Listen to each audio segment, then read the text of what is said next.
你这帮你有时间你吗？哦，养了不比这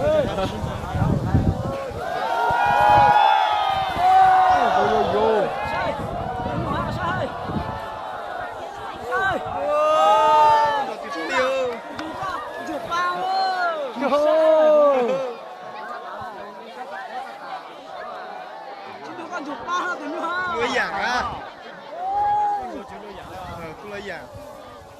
trong cái tèm mò, cái chỗ săn đen gì đó, đâu. Ô, tụi nó giật kỹ không tụi nó? Tụi nó không có giống này. Tụi nó chặt Cái lạnh tụi này.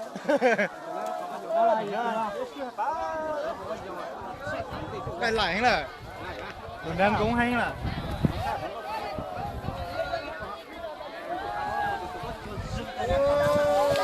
Tiêu.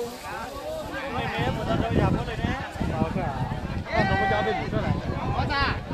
Bây giờ con có xe là có chờ chờ vậy. Hả? Sao trong luôn? Sao đâu à?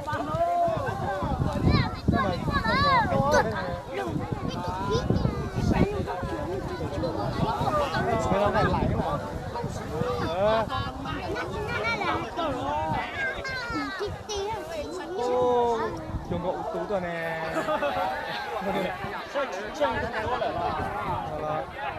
Đây là trâu tá mà chứ tua á. Ô, trâu tá mà chân tụi mình rồi. Chúng ta hậu lý tức tuổi là nó cho tiền gì à? Đó là giờ mấy tụi tức cũng nhà trâu, có cũng là trâu. Có hai con trai cũng lục nó, mình sẽ cay liền hả?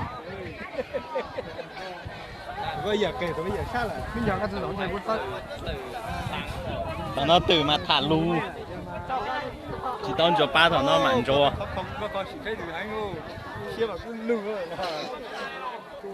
cố lên cố lên cố lên Xe đó đi ơi, như dâu ơi, ta sẽ như xe đó đi ơi.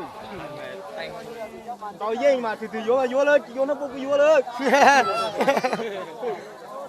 mà tăng dù cá cá vô mà cá đi cả xe mà bây giờ tụi tụi lưu tụi chân tao ha tụi các bạn chỉ cho không mua nó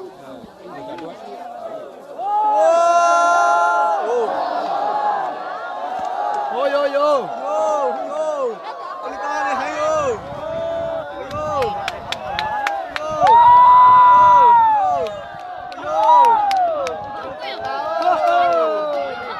một tụi không mua lê lê luôn một tụi không mua luôn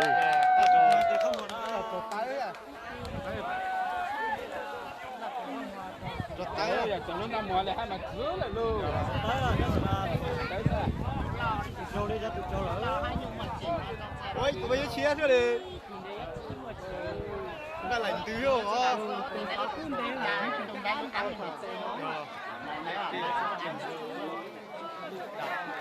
con trai niên đâu sát siêu nào được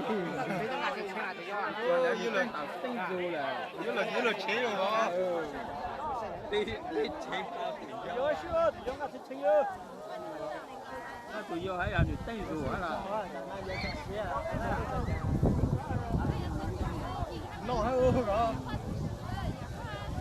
đi từ từ xưa mà bao nhớ tụi từ xưa hay bao là nó xưa mà đó là